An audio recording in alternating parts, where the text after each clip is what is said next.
Why did you lose her to a less attractive guy? And I know that sounds like such an arrogant question, but it's an existential question for so many guys. It causes a lot of confusion because if you've built your body, your career, your sense of humor, you've worked on yourself, you've got good morals, but the girl you really like goes for someone who seems to be below your level in so many ways, you ask yourself, what the hell is going on here? We as men, because of how maybe our parents raised us, or how we were treated by other people when we were young, or hell, even how society looks at us as disposable, we get this idea that we have to try hard in order to secure love, that people wouldn't just love us for who we are. And as a man, there's some truth to that.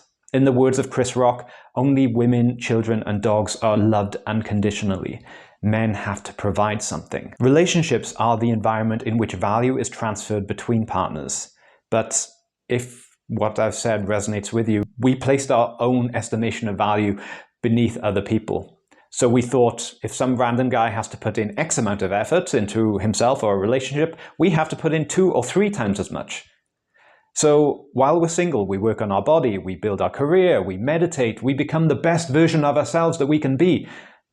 Don't those things make us more attractive?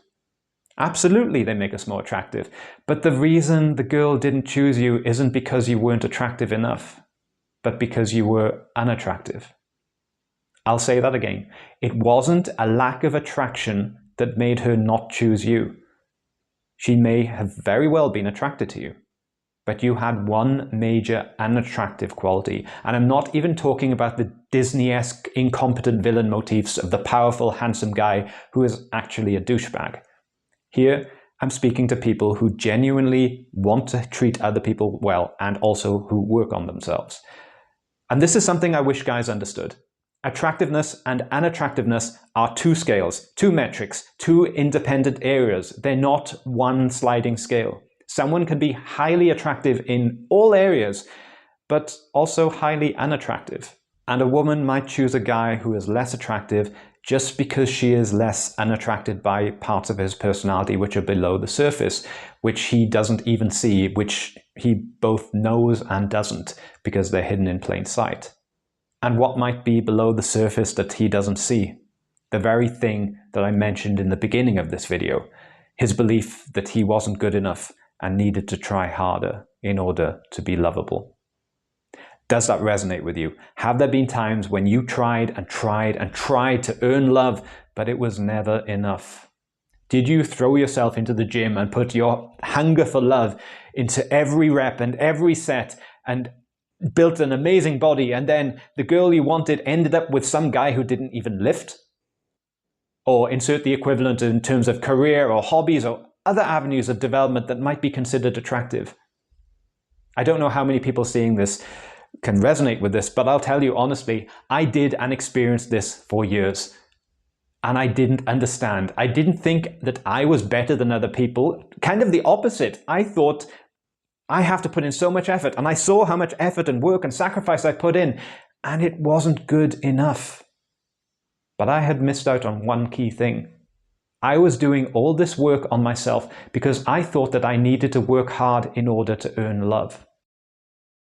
Because I thought that there was something inherently wrong with me. And the girls that I dated picked up on that as well. That was my highly unattractive trait. It poisoned everything.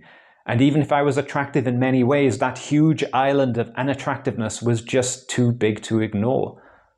And I'm sure the girls that I dated couldn't even vocalize it. They couldn't tell me the exact reason. They just weren't feeling it. Now, I'm definitely not saying don't work out, don't build a career, don't have interesting hobbies or good morals, but all those otherwise very attractive things.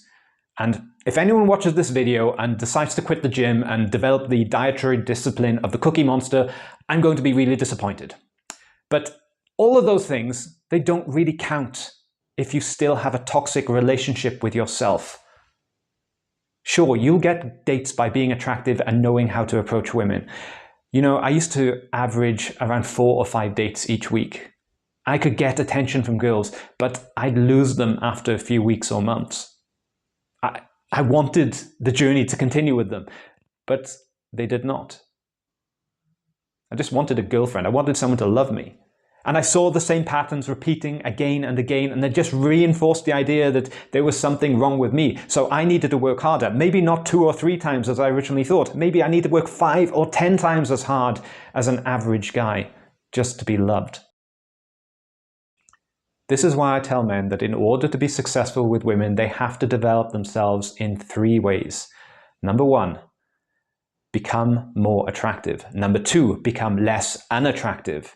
And number 3, to connect naturally and authentically with women and other human beings in general. But you can't get to that second point until you can connect naturally and authentically and lovingly with yourself. If you're attractive, you'll get some short-term attention. If you can be attractive and also you can confidently speak to girls, you'll get a lot more attention. But you'll never be able to keep the woman that you want to keep. You have to take some of that energy and work on those deep inner issues and beliefs that are holding you back. So please, do the inner work and find someone to help you. It can be me, it can be another coach, it can be a therapist, I don't care. Just pick someone who's gone through the process themselves and can also lead you through it. I hope this video has been helpful. Thank you very much for listening.